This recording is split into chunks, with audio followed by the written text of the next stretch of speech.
Meus amigos, semana completa de futebol, portanto, como eu já estou atrasado, vamos já começar. Onde a coruja dorme, roda a vinheta.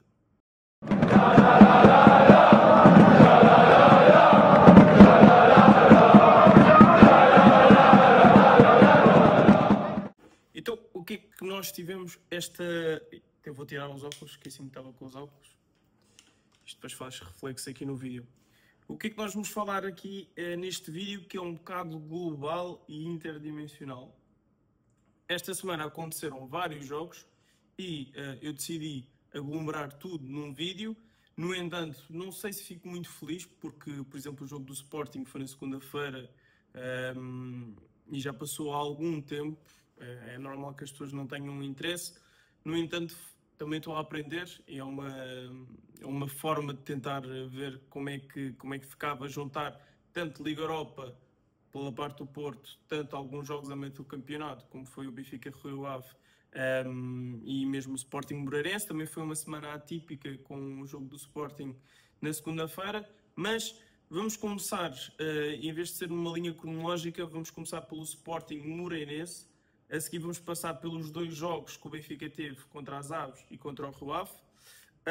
E vamos acabar com a Miré no Futebol Clube de Porto de Salzburgo. Portanto, vamos começar. O Sporting ganhou 3-0 ao Moreirense Vasco Botelho da Costa. Eu fiquei, já digo desde já, um bocado decepcionado com o futebol praticado pelo Moreirense. Não estava à espera que o Moreirense viesse com este tipo de mentalidade para um jogo desta dimensão. É claro que não peço a todos os clubes menos grandes ou médios jogarem de olhos para os olhos. No entanto, foi das equipas com o futebol mais terrorista que já vinha Alvalade recentemente e faz com que treinadores que tenham uma estratégia delineada e específica e queiram jogar o seu jogo, como o Aroca de Vasco Seabra ou até o Estoril, que perderam um jogo, é certo, mas a forma como perderam foi totalmente diferente da forma como o Moreirense perdeu. O Sporting fez uma grande primeira parte, na minha opinião. Acho que foi uma das melhores primeiras partes da era Rui Borges no que toca a oportunidades criadas. No entanto, não conseguiu chegar ao gol. Apenas chegou ao gol pelo um primeiro penalti de Trincão. Trincão que parecia o Maradona em campo na segunda parte. Driblou toda a gente e depois sofreu o penalti. O segundo gol também é de penalti, mais uma jogada individual de Trincão. E o terceiro gol, um grande gol de Ioannidis, que já vamos falar um bocado mais à frente. O que é que eu destaco aqui do jogo de Sporting? Acho que a dupla de meio campo, Coxo e Yulman, ainda não está bem lubrificada e, em termos de características, acho que também não são os jogadores ideais para jogar um ao lado do outro. Eu, como já disse no meu vídeo anterior, acho que não percebi bem o tipo de jogador que Coxo é e cada vez acho mais que Coxo é um 6. E jogando a 6 faz com que tire o brilhantismo do melhor jogador da equipa, que é o Yulman, que acaba por ter que assumir uma posição mais à frente. O que é que isto acontece? E a diferença de jogar com o Coxo e Morita? Porque Morita, quando entrou, nota-se logo um raio de ação maior, nota-se logo outra calma com a bola. Coxo é mais viradas de flanco, muito agressivo, muito intenso. Morita é daqueles jogadores que sabe colocar calma no jogo, que sabe o que é que os colegas têm que fazer e até acaba por dar indicações sobre os colegas no que toca a movimentações, a pautar o jogo, a acelerar o jogo, como foi o terceiro gol. Acho que o Sporting continua ainda com os setores muito separados depois de ultrapassar a primeira fase de pressão, ou seja, depois dos adversários passarem a primeira fase de pressão com Tricão e Soares. Acho que o Sporting ainda não conseguiu encontrar um antídoto que permita a equipa respirar e não deixar o adversário ganhar metros. Neste caso, vimos uma marcação individual por parte dos centrais, tanto de Basto, com um grande jogo defensivamente, principalmente na antecipação, tanto o Inácio, que veio do bom jogo contra o Kairat.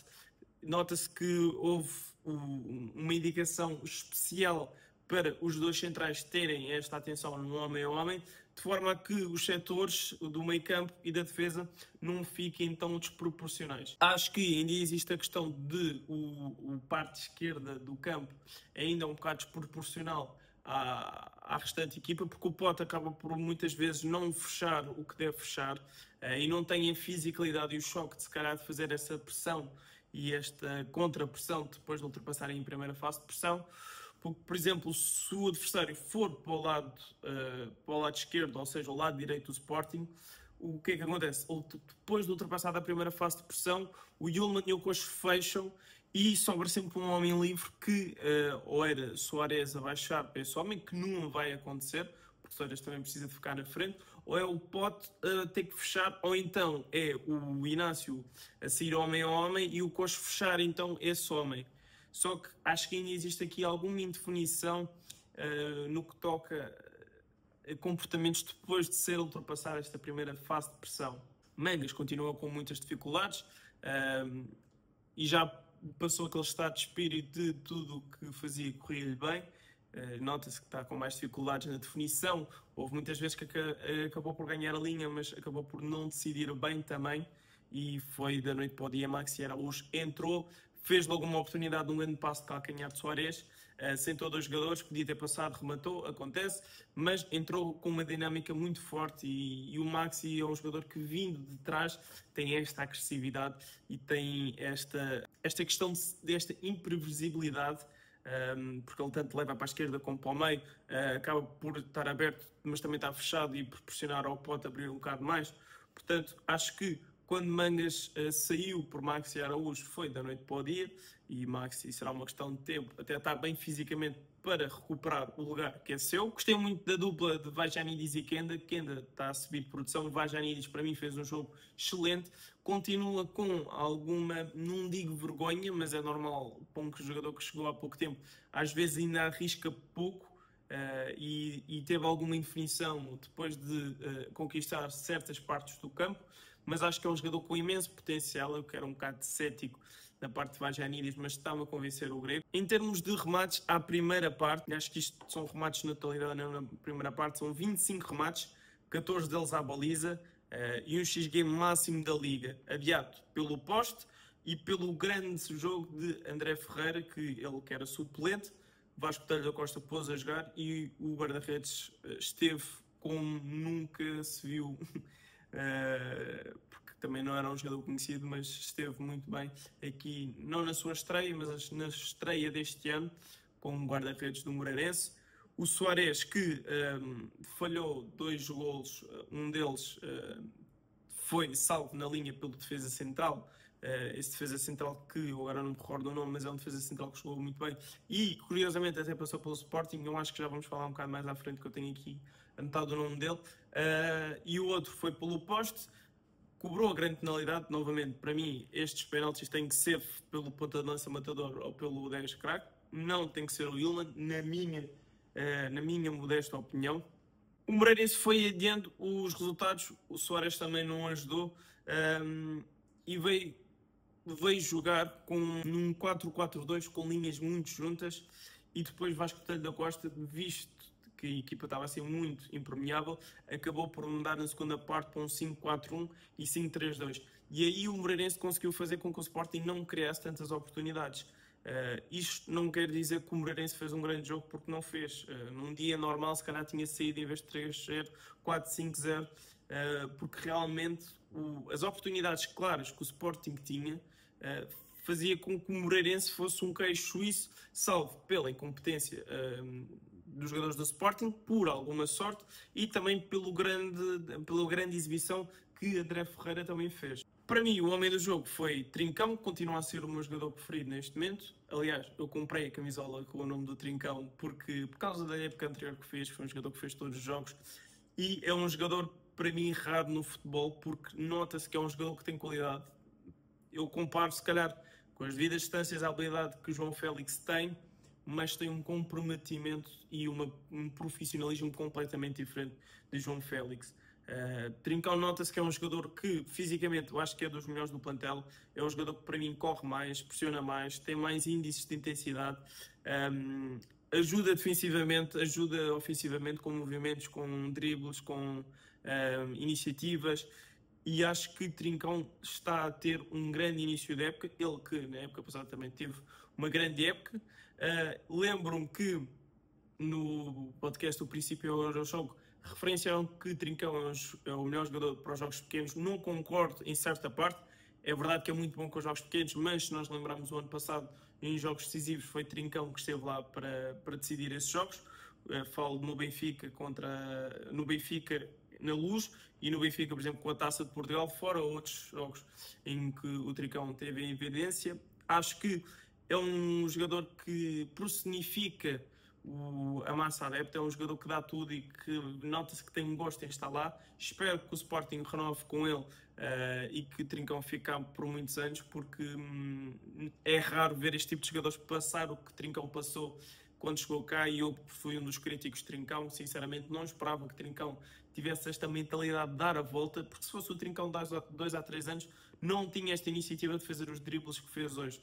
É um jogador com confiança, confiante de si mesmo, sabe o que pode oferecer, sabe o que tem que dar. Portanto, um grande um prémio do jogo para Trincão, indiscutivelmente. O terceiro gol do Sporting, e foi um gol que eu gostei muito, porque foi um passe rasgado de Morita, uma aceleração de Alisson, mais uma boa entrada em campo de Alisson, e uma movimentação à ponta de lança a fazer lembrar Cristiano Ronaldo, a ludibriar o defesa central que eu estava a falar há um bocado, que fez um grande jogo, que é o Gilberto Batista, ele que passou pelo Sporting, mas basicamente o Raniris fez a desmarcação ao segundo poste, mexeu-se um bocado mais para o meio, mas continuou a ir ao segundo poste e depois, numa diagonal, acaba por fazer uma grande finalização a passe do Alisson. O que é que também podemos destacar, para além de Gilberto Costa na equipa do Moreirense, que eu gostei muito, foi a dupla de meio campo com o Stepanovic e o Vasco Sousa. O Vasco Sousa, que está emprestado pelo Futebol Clube Porto, ele que está recuperado de uma grande lesão. Fiquei decepcionado com o jogo de Alain. Alain é um jogador do Moreirense que é assim o mais virtuoso dentro do plantel do Moreirense. Fiquei um bocado desiludido, acho que tinha obrigação para mais. Basicamente é isso relativamente ao jogo do Sporting. Relativamente ao Benfica, e tentando dividir os jogos em dois, Vila das Aves e contra o Rio Ave, os dois primeiros jogos de Mourinho, o primeiro com os Aves, Mourinho ganhou 3-0, o segundo empatou um igual. Eu não gostei da primeira parte das Aves. Acho que o Benfica, em termos de posicionamento, estava completamente perdido. Já se notou algum dedo do Mourinho, principalmente ser Ivanovic a descobrir as costas dos defesas e ser Pavlidis a tentar ligar mais o jogo. Acho que o Benfica terá aqui um problema, é a questão de Dal não ser o jogador ideal e o lateral ideal para o Mourinho. Mourinho gostou muito daqueles laterais que têm aquela capacidade física de fazer vai e vem, mas a fisicalidade e a autossuficiência de funcionarem sozinhos. Dal não é Carreiras, muito longe disso. E Carreiras, que tem feito um início de época espetacular no Real Madrid.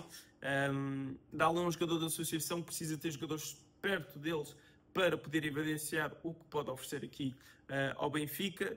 Gostei também da primeira parte dos Aves, do lateral direito bem, e acho que os extremos, o Pereira e o Akinsola, também são jogadores que, claro, que em termos de definição não definiram da melhor forma, mas são jogadores rápidos e dribladores. O Aves, que estava sem treinador, despediu-se José Mota.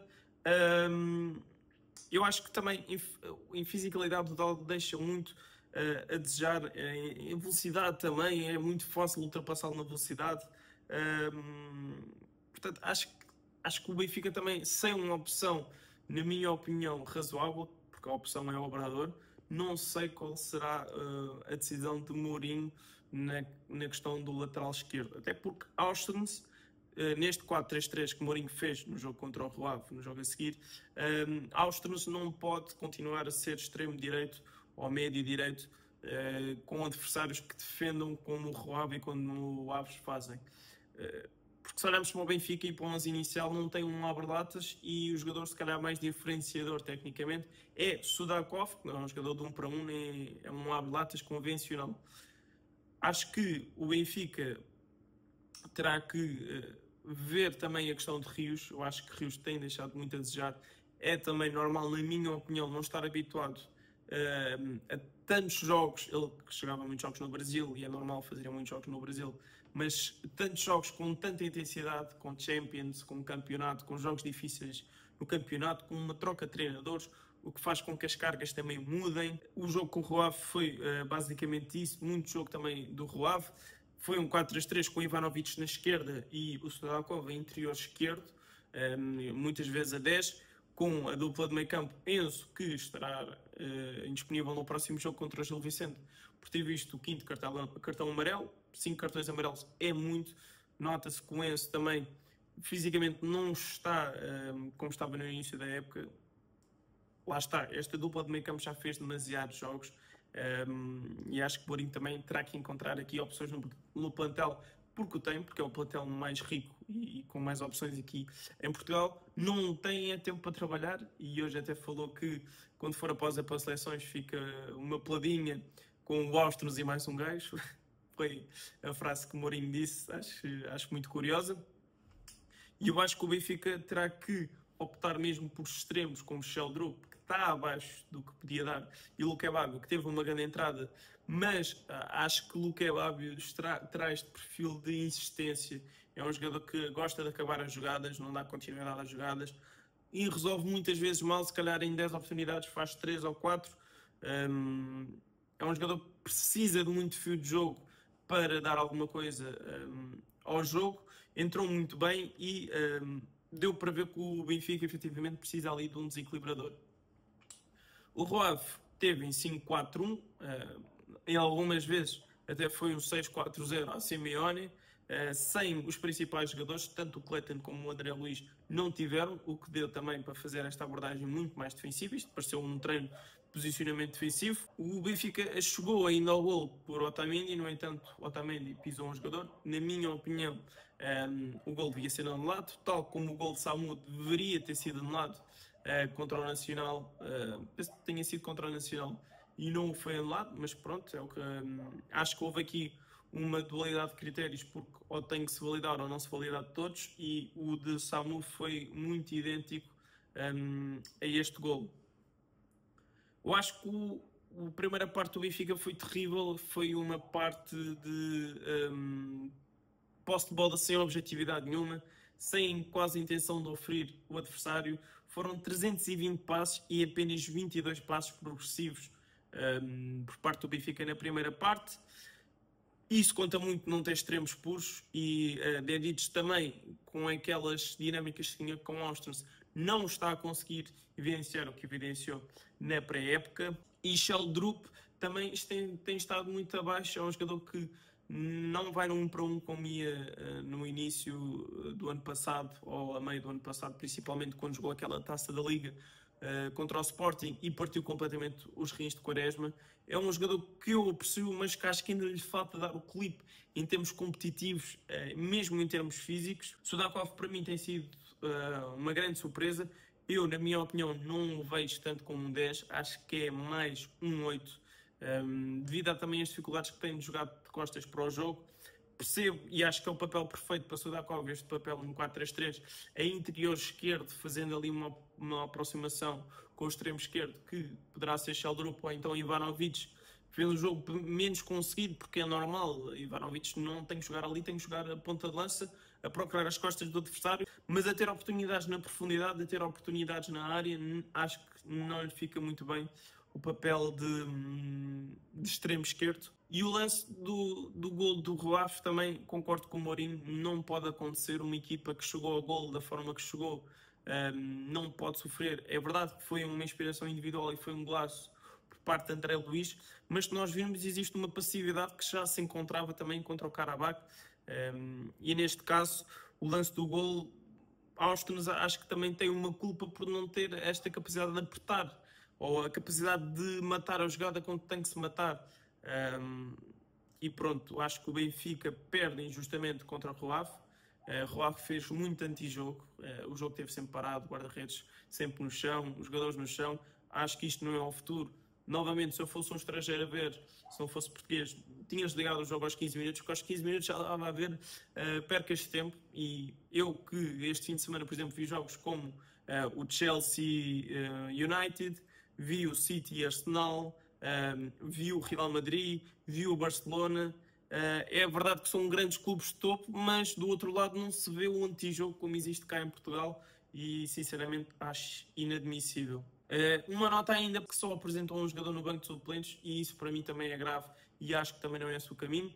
É verdade que tem o fundo de investimento grego por parte do investidor do Nottingham Forest, mas é inconcebível, e tendo em conta a história do Rio Ave, ter apenas um português e nem no 11 titular ter algum português, para mim é algo que me transtorna muito e que me deixa muito triste, porque este claramente não é o caminho ideal tanto para a Liga, tanto para o futuro de Portugal.